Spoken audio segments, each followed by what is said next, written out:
Hello, welcome to my channel. Today I am continuing my dialogues with my guides. Today I am going to be speaking with Sunshine, or I have already spoken to her, and now I am just reading back what she said. This has been quite an interesting experience, talking to them each day, and the energies feel so different each time I speak to each one. Nigel has a certain energy, Sunshine has a certain energy, and Ramon has a certain energy. So it's like really, really easy to decipher for me who I am actually talking to, and so I can just go right into it and just speak to them, and I get some pretty interesting insights. Okay, this is for entertainment purposes only. I'm fixing that because there is a little bit of discussion and current events going on here, and I want to make sure that everybody knows that this is not anything that's scientific or anything to that nature. It is just entertainment. It's just something that I'm doing here with the meditations, and where the conversations actually end up going is not in my control. So this is where we are. This is day number 5 of the new cycle, and today is February 24th, 2025. So here we go. I said, "You were right about everything, Sunshine." And she says, "Naturally." I said, "There is no modesty there." And she says, "Why should there be? When you are right, you are right. It does not mean that one must be arrogant about it. It simply means that you are given information that speaks of what the energy is saying. Nothing new about that. It just is what it is. Sometimes people can sense what the end result will be. Some of the information that you received were hidden perceptions that you yourself had." I said, "I don't understand." She says, "Think of it in this way. Think of it in this way. You are smart. You had an idea of what was going to happen. It was based on your education, but also based on logic." Oh, Ramon would be so proud of me for saying this. I said, "I think he would, and please tell me." She says, okay, be patient. I always have to get my digs with your boys. You know how it is." I said, "Yes, but please tell me. Don't keep me in suspense." She says, "Okay, so you are logically able to surmise something that will happen. It is not only that you are in tuned with your guides, but it also means that you are utilizing your own psychic energies." I said, "Wait, I have psychic energies?" Sunshine says, "It may come as a surprise to you, but everyone has psychic energies. They are merely at various levels of development. Imagine this: the people each are at varied levels of spiritual development. Some can hear their guides like you can hear us, while others cast it off as evil or wrong. One of the reasons people cast it off is born straight out of fear." And I said, "Fear?" And she says, "Yes, fear.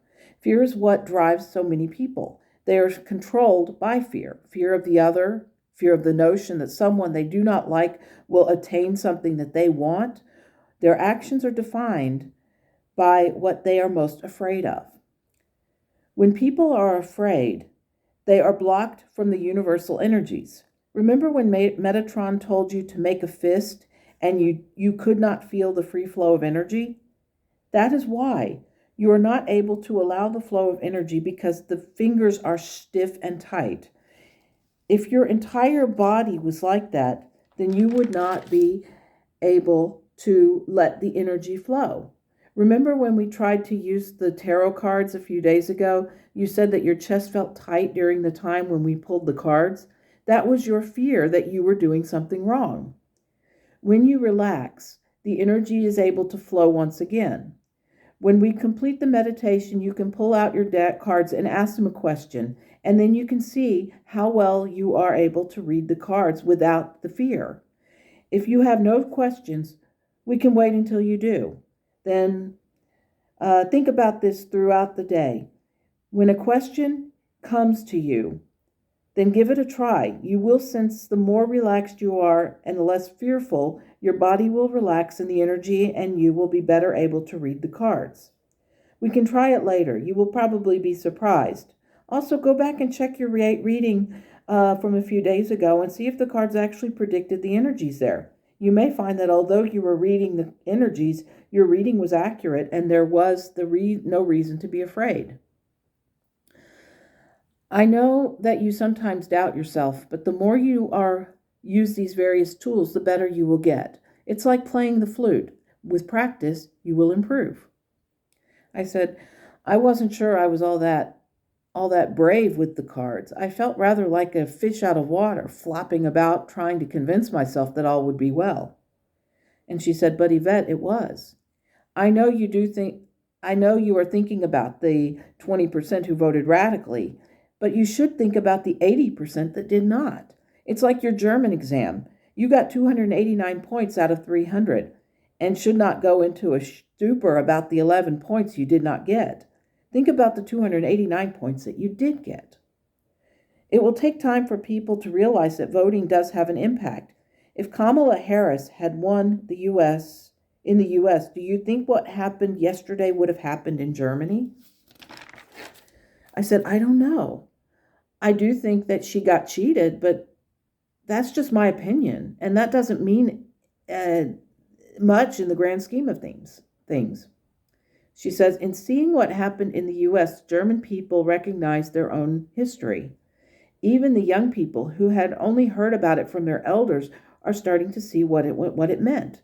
In reality, there are, in most Western countries, that minority of people who believe in this ideology. The people who attack all Germans for this are the same ones who fear it, and perhaps do not see it for what it is. And I said, what resists persists? And she said, in a manner of speaking, you are not unrealistic. You understand what history says, but that history is not just limited to one country. It encompasses or embodies the world. To limit it to one place or one nationality without viewing it as a worldwide problem is where mankind is failing. When everyone sees the history showing in one place, then they will understand that the cancer of extremism is not limited. It must be defeated on every front. That is what your studies were ultimately about. You did not just study politics to waste time and energy. You studied it for this precise moment. You have an understanding of what all of this means. Trust yourself and give me your thoughts about it. And I said, okay. The thoughts that enter my mind was not about the 20% that voted this, but what the present government in Germany is doing to help the people. Crime is up, and pensions are down. The rich and powerful are becoming more wealthy by the day. People have had enough of politicians merely using their political ignorance to line their pockets. We may have dodged a bullet this time, but unless the politicians here don't wake up, we may not be so lucky next time. Given what I have seen in the US, I am concluding that all of the people here are saying we need help. But we are losing faith and trust in those who govern. The parties that will create a coalition must ask themselves, why are people voting for extremists? Are the German populace extremists, or are they merely giving off a virtual SOS? And Sunshine says, it's quite possible that there is a quiet revolution against wealth inequality happening. You like people like Bernie Sanders, who speak truth to power. Perhaps people in Europe are looking for that. And I said, I think so. So what can we do to help people to understand what is going on? And she says, you are doing it. You are writing this out. The irony is how few people seem to realize that this is not about who wins or loses, but where we are, where society is, and what each person can do to change the status quo. I said, I'm glad that we're talking about this, but Sunshine, is this both of us in communion with each other, or is this a dialogue? And Sunshine says, it is a bit of both. You have the ideas as well, but it is not anything out of the ordinary. Each day you are recording your thoughts and ideas. The voice in your mind is not your imagination alone. They are the guidance that we as guides offer you. Do you remember when you were younger and you thought about your guides? It was during that time that one of the people you knew told you that there was a voice in them, guiding them. I said, yeah, I remember that. I think that there was an element of fear about it because it was unusual. And she said, yes, sometimes the voices people hear in their minds are their guardians or guides, but they are also their conscience. Your conscience has guided you. It has enabled you to see the truth that is manifest around you. The hearing of a voice in one's mind is not of evil. It is a fact, a guidance system, a sort of GPS that each person can tap into. When Fred Rogers told you that everyone could do this, he was absolutely right. The reality is not everyone wants to. They are blocked by fear. 2 days ago, you tried to drag your feet because you were afraid of what others would say. But ultimately, the voices of both Fred and Ramon could not be denied. Both were literally shouting in your mind. They were saying that they would be heard, and when you let go of that fear, they were heard, and your emotional response was the result. I said, yeah, I told Nigel yesterday that I felt badly for not acknowledging them sooner. When I eventually did, the dam broke and all the bottled up emotion came out. And Sunshine says, yes, they didn't want to make you cry, but they could both see the importance of the release. I said, it was really intense.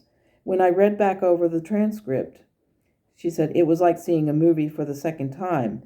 You already said that. We seem to have come full circle. I said, I think so. She said, do you want to try the cards before you end here? I said, I can, but let me get changed and make myself presentable. I'm sitting in my bathrobe as I write this down. Okay, we can try, but for now we can close for the day. Thank you, Sunshine. Oh, incidentally, my jacket, the one that I got for Christmas, says Sunshine on it. I thought that was neat. And she said, indeed it is. So that is where we ended. And so she said that I should try with the cards. So I've got my cards again, my tarot deck here. Again, very, very, very beginner type person here. But I'm going to try and pull some cards, and I'm going to ask the question, how does the future of the world look? How does the future of the world look? So Sunshine, can you help me? How does the future of this world look? I'll make another. Okay, she says I should pull 5 cards again. So I'll be pulling 5, and I'll show you each one as I do. And she's going to tell me when to stop shuffling. Okay, she said stop. Okay, so I've stopped. So here's the deck.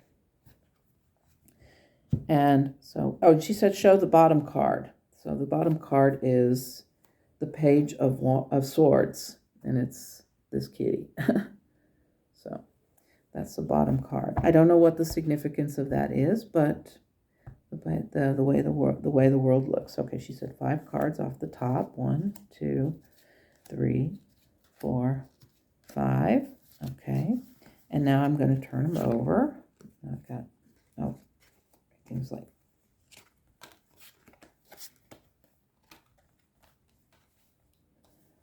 Okay, the first card that I pulled is I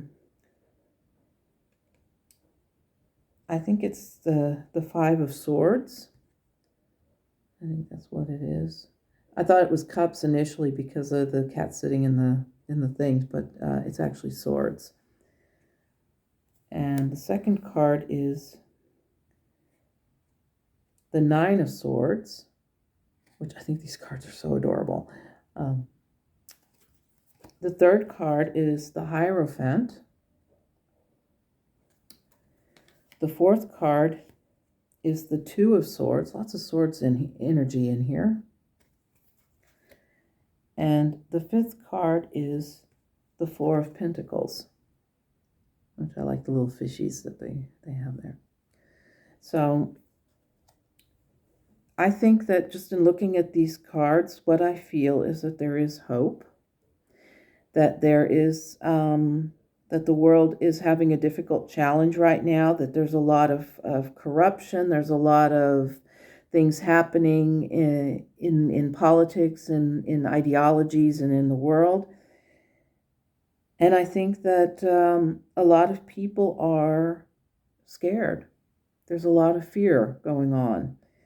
And I think that that's where all the swords energy is coming from, is this fear and this sense of hopelessness that's happening with people. But I think that the Hierophant in the middle, to me, that kind of shows that maybe there is something major coming, that we have something good on the horizon that could create a better world for all of us. And I think what comes to mind is the birds at the top with the scarf thing that they're holding. To me, the white scarf kind of symbolizes to me. I don't know if this is accurate, but to me it symbolizes surrender. When somebody is like finally deciding that they're going to not do something or they are going to do something, they basically surrender to the energies around them and allow that to take place. So that is what I get. But I think this card is very profound to me. I don't know why it speaks so loudly to me. I think it speaks much louder than the other cards in the spread. But I think that part of it is also because it's major arcana, and that I think it does mean that something change is coming. That we are in a world that is constantly in change, and change is coming. That is what I get from it. So, yeah. So, Feisty Butterfly Tarot. If you got some ideas, please leave the comments below and let me know what your thoughts are on that. Someone else also posted some card interpretations for me, and I thought that was really nice. So if you are a tarot reader and if you know what the cards really mean, then please let me know. And again, I'm a very, very rusty beginner with this, but I think that what Sunshine is telling me is that the world is going to be okay, that everything is going to be okay, but there's going to be a little bit of struggle before we reach that sense of balance, and that everything will be fine. We'll have to see. We'll have to wait and see what happens, but that is where I'm at with this. So anyway, thank you so much for watching. Thank you for bearing with me while I try and do cards again. I really, like I said, I really do love these. And what does this mean? What does this mean in the scheme of things, in the way the world is? So we'll have to see. But I'll get better. I'll get better at this. I'll be able to better read the cards. But what stood out for me was the Hierophant card. So that's where I'm at. And it was in the middle of the 5 cards. So, we'll see what happens. What the ultimate outcome will probably be a little bit better. But I still have to learn the minor arcana cards a little bit better because I don't know them all. I know certain ones, but I don't know all of them. So that's my confession for today. So I wish you a wonderful day. This video is probably the longest I've ever done. And I appreciate you watching. Again, this is all for entertainment purposes. And I am a very rusty beginner, so just bear with me. I do have a degree in political science, though, so that is where some of my ideas and thoughts are coming from, is from my studies. So with that said, I wish you a wonderful day. Have a great week. Enjoy everything that's coming your way. And as always, namaste.